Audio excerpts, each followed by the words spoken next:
I'm Lisa. It was when I had just turned 29. I joined something like a group blind date because my friend invited me. Actually, I'm not very good at socializing at that kind of parties. I have refused them countless times so far, but it was just right after my longtime boyfriend cheated on me, and he dumped me.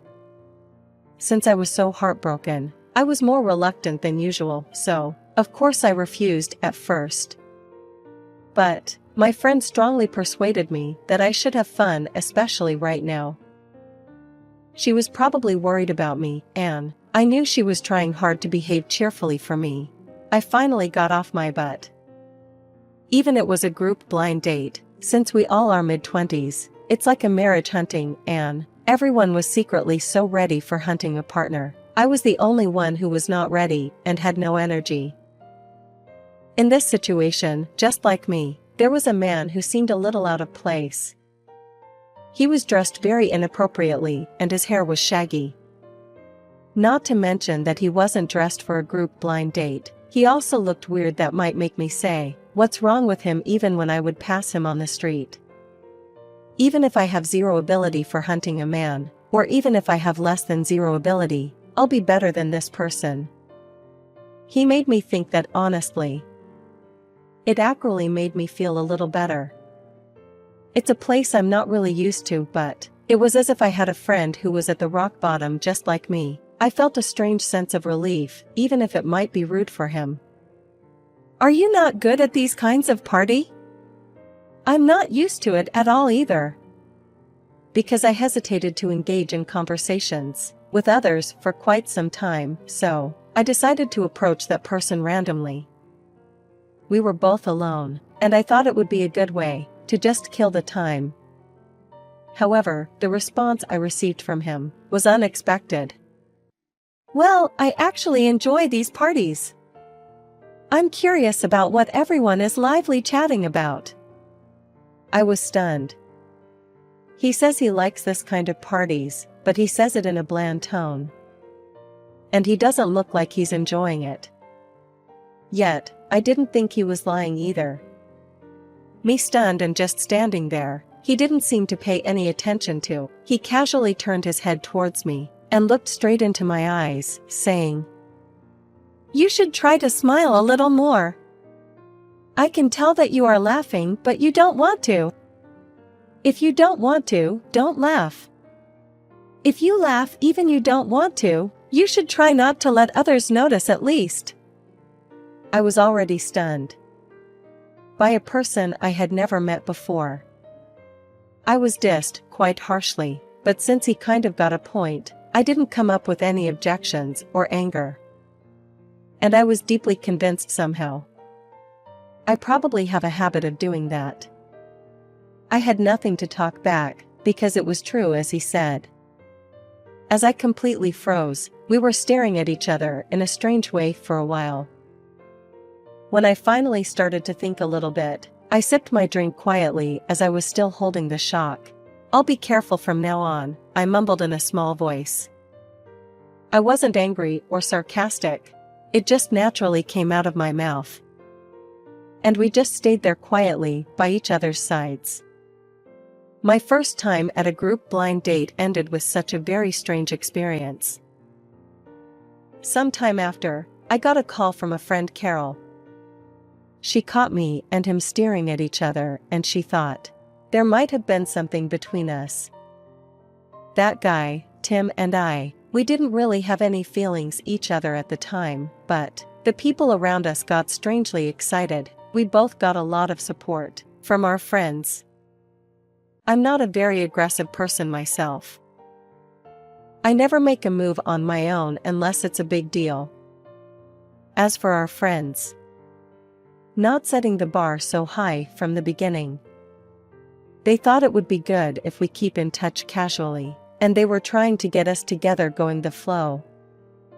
My friend and one of his friend had known each other for a long time. They knew me and Tim very well, so it was encouraging that they know us well. Among our friends, it seems like they slightly thought that we looked good together. For that reason, Tim and I stayed in touch sometimes. However, nothing really changed rapidly from there. We went out for dinner or somewhere. We did date-like things, so to speak, but there was no romantic vibe.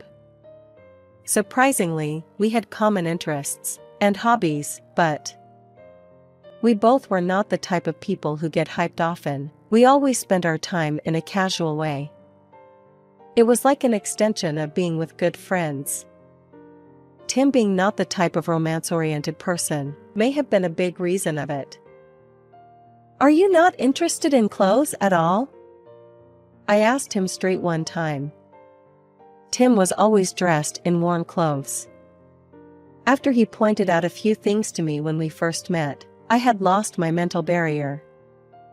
To Tim, I naturally came to say what was on my mind. Tim answered without changing his expression, "I am interested. I enjoy thinking about what the person's intention is in their clothes, and what their self-expression is there. As for my own clothes, I just choose what I think is most appropriate for me." I'm always unsure of what Tim says, and yet it somehow convinced me. I found it oddly amusing. Of walking side by side with someone who is dressed in worn clothes. Some people might not like the idea. I didn't mind at all, maybe because I found him interesting in that way. I didn't want to force him to change. Unless he wants to. Maybe I was very comfortable with myself. Like what this is or why this is. Like Tim, I can't explain it theoretically at all, but I just felt that way with my senses. Maybe this is what it means to be with the kind of person you are comfortable with for the rest of your life. I even had such a thought in my mind. No, it can't be true. I thought to myself and laughed at myself. I must have behaved in a very funny way. "You're a funny person, I think." I guess he had just witnessed my behavior. Tim said to me frankly. "The person I think is funny told me that I'm funny." I froze again with a strange look on my face. Then, a few moments later, I couldn't hold my laughter any longer and laughed so hard my stomach hurt.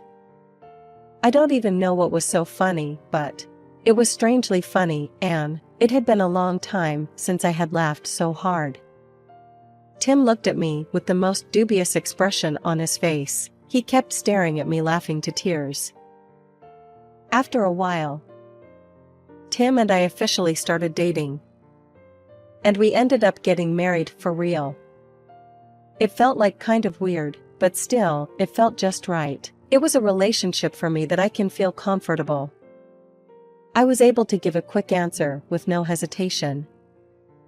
As usual, most of Tim's clothes were worn and I didn't expect him to earn much money at all, but I was also planning to continue working. For now, I just wanted to have a decent life. As a result, for me, I guess I could say that my marriage was a success in a way. Other people might not have thought it was a success, but I don't care about being poor or anything as long as I truly feel happy. When Tim and I were preparing to get married, my cell phone rang. It was a text message from my ex-boyfriend John. Even though we had been together for a quite long time, it had been a while since we broke up, and I couldn't help but wonder what it was all about. So I just saw the text and let it go. Because I was with Tim when I got the text, so I couldn't text him back even if I wanted to. But even if I hadn't been with him at that time, I don't think I would have texted him back. If I'm being honest, when we were dating, I liked him a lot more than he liked me. I always put up with him even if I didn't like something. Even if he did whatever he wanted, I forgave him most of the time. So I'm sure that in his mind, I would always forgive him and accept him eventually. But now, I'm already awake. I'm not stupid enough to react. He had sent several texts and gave some calls since then, but I ignored them all. I didn't care at all. It was just nothing important for me. Then at one point, Tim looked at me straight in my eyes. It was just like the first time I saw him. As I was wondering why, Tim began to speak in his usual quiet tone. Recently, there's someone you've been getting texts from but not responding to in front of me. As an adult, I believe it's not ideal to ignore texts for so long, so feel free to do whatever you want. You don't have to care about me. I was surprised by his insight as usual, and at the same time, I noticed that Tim, who always speaks with bland tone, looked different from usual. Are you angry at something?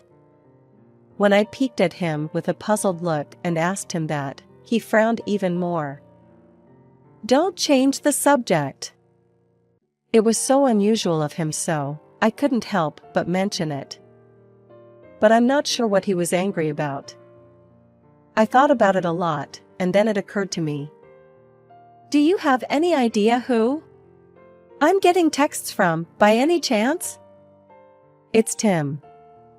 He must have been looking over everything from a much higher place than me. I don't know why I'm flinching a little now, Tim said with a very cold attitude, giving me a glance. The look on your face when you first saw the text. You looked obviously so disgusted, plus you didn't even reply there, so I could kind of guess. I wondered how much it was written on my face. I couldn't help but forced a smile. But if he knows what a disgusted face is, I'm not sure what he's talking about. If you know it's my ex-boyfriend and I don't like him, why do you have to tell me I should reply? I asked him what I thought with a puzzled look on my face. He became unusually silent. I was curious and looked into his face more. He looked like I had never seen before. Then he began to speak in a few words. As I've witnessed that a few times, even though you didn't reply, you started to look like you weren't disgusted gradually. I was thinking if you contacting with him behind my back. If so, I thought it might be a good idea to clarify this as soon as possible. Tim's eyes were shifty, which was unusual for him. I observed him trying to connect his words together. I, on the contrary, felt relieved and happy. It's Tim, that upset, because he suspects that my ex and I might have gotten back together. I know it's not something I should be happy about, but seeing him with a rare reaction made me very happy. Ha ha ha ha ha ha ha. It's okay. I just don't look like a jerk anymore because I don't care. I'm doing nothing behind your back. I laughed it off. And at the same time, I felt sorry. To me, it was nothing that even worth responding to. I hadn't done a good job of saying important things to the person who needed to hear. So I looked straight at Tim again, and spoke in a quiet voice. I should have told you properly. I couldn't imagine how you would feel when you found out. I'm sorry. But thanks to you, I've learned to say everything that's on my mind honestly. I really have nothing to hide. I meant it from the bottom of my heart. That was all I had to say, so I was only hoping that he would know what I meant. I was a little nervous waiting to see what kind of words and reaction I would get from Tim. Just then, my cell phone rang again. It was a little awkward. I looked at my phone as if he's giving me a glance to do it, so it was exactly my ex-boyfriend. I had the perfect ugh look on my face. I could see it myself. Ha ha ha ha ha. In that moment, Tim in front of me started laughing so hard that stomach hurt. I was so surprised. I had never seen him laugh like this before. Tim laughed with tears in his eyes just like me one day. He looked at me stunned and said, I know it now. I apologize for doubting you even a little. You are second to none when it comes to honesty. I wasn't sure if I was being praised or mocked.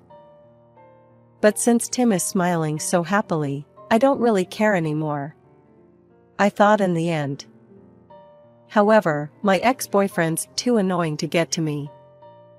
In fact, he was so annoying that I finally responded to him in the last text. I told him clearly not to text me anymore.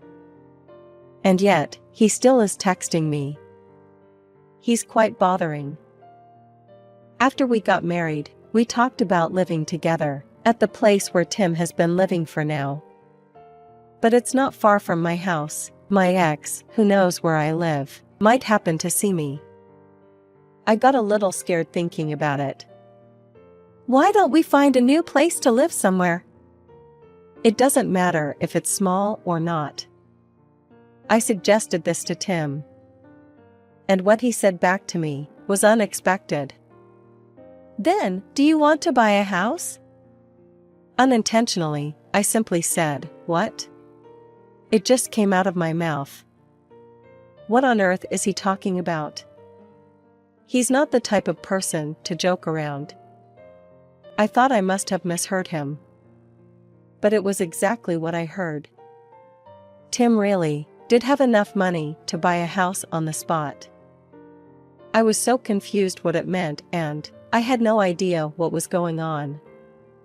Then Tim smiled a little and said to me, "You know where I work, right? I'm not lying when I say where I work, but it doesn't mean that I'm an employee. That's my company." When I heard all of this, I was still in a daze. I couldn't catch up with what was happening at all. It was a medium-sized marketing company that had been relatively growing well. Tim was not poor or anything. In fact, it's the opposite. He just didn't care about money. He just didn't trust people with money. He always wore worn clothes because he didn't see the need to dress up. And because he didn't want people to come to him because of his appearance. He just chose clothes what he thought was most appropriate for himself. And he wasn't lying about that either. What? The voice sounded like it was going to turn the world upside down. Needless to say, I was the one who made that voice. I didn't even know who I was marrying to. I know it's funny, but I was so carefree, and I was wrapped around his little finger. Tim himself was staring at me with a kind of satisfied look on his face, so I guess it's not bad at all. Then we bought a house in a really quiet place in the suburbs. We spend our weekends together, relaxing. Without any worries, living with someone I can trust, I realize that life is funny. We have found the right partner for each other, and I am certainly happy now.